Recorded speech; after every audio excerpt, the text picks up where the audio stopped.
Hi all, welcome back to my channel.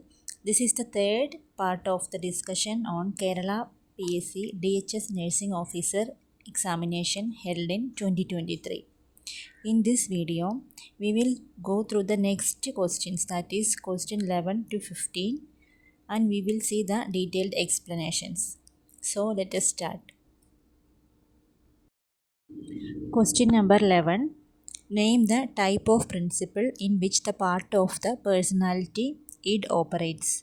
Options are pleasure principle, reality principle, morality principle, primitive principle. The correct answer is pleasure principle. We will see what is id, ego and superego.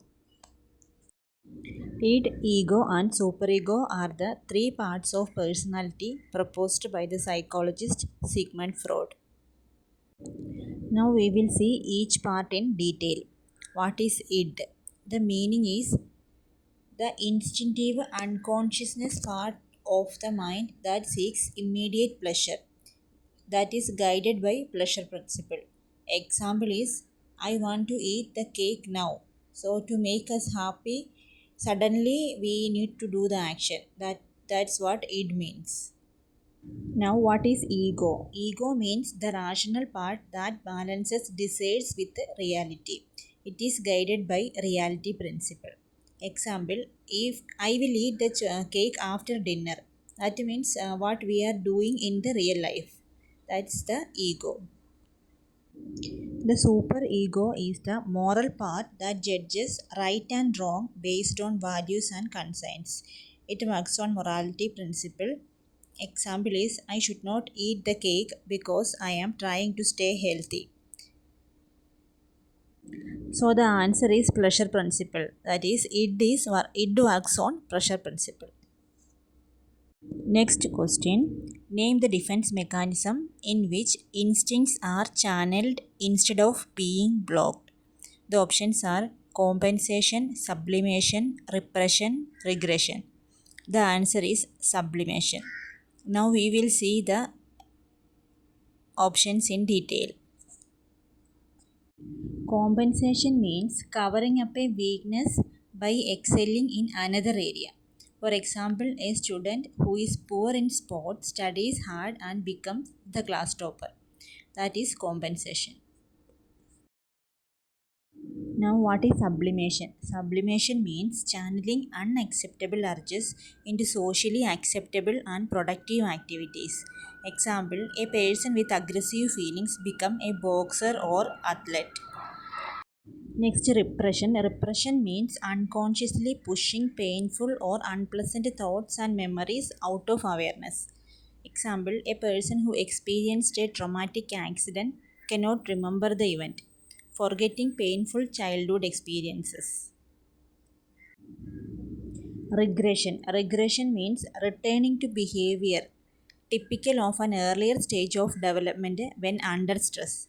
For example, a 6-year-old starts thumb sucking after the birth of a new sibling, or an adult throws a temper tantrum when frustrated. So, here the answer is sublimation. Sublimation means we are channeling the unacceptable things into socially acceptable activities. The next question is what is psychology of human behavior concerned with? The options are studying physical health, understanding social interactions, analyzing mental process and behavior, all of the above. The correct answer is analyzing mental process and behavior.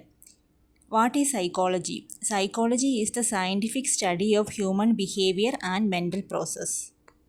From that definition, we can understand that the option C is the correct answer, the analyzing mental process and behavior. And here, if you are going through the options, studying physical health is not psychology. Understanding social interactions is about sociology. So the correct answer is analyzing mental process and behavior. Next question, which among the following is not an affective behavior? Options are happiness, imagination, anger and sadness. The correct answer is imagination. Here we will see what is affective behavior. Affective behavior is the expression of a person's emotion and feelings through their actions, facial expressions, and tone of voice and attitudes. So, here the options are happiness, anger, and sadness. These all are the expressions, but imagination is not an expression. So, the answer is imagination. The last question is the mental age of a person is 30 and chronological age is also 30. Calculate his intelligence quotient. The options are 100, 30, 130, none of the above. The correct answer is 100. Please take a pen and paper, write it down. The equation is mental age divided by chronological age into 100. So mental age is 30 divided by chronological age 30 into 100 equal to 100. The right answer is 100.